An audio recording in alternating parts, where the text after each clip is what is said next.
وأدعو من هذا المنبر مجلس الأمن إلى إصدار قرار يؤكد بموجبه حماية الحل الدولتين التي يحظى بإجماع دولي ووقف الأعمال أحادية الجانب للسلطة القائمة على الاحتلال وعلى رأسها الأنشطة الاستيطانية في الأراضي الفلسطينية المحتلة،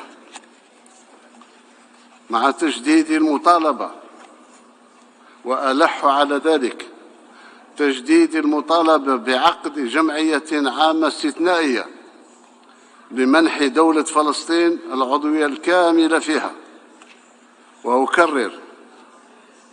مع تجديد المطالبة بعقد جمعية عامة استثنائية لمنح دولة فلسطين العضوية الكاملة في الجمعية العامة للأمم المتحدة.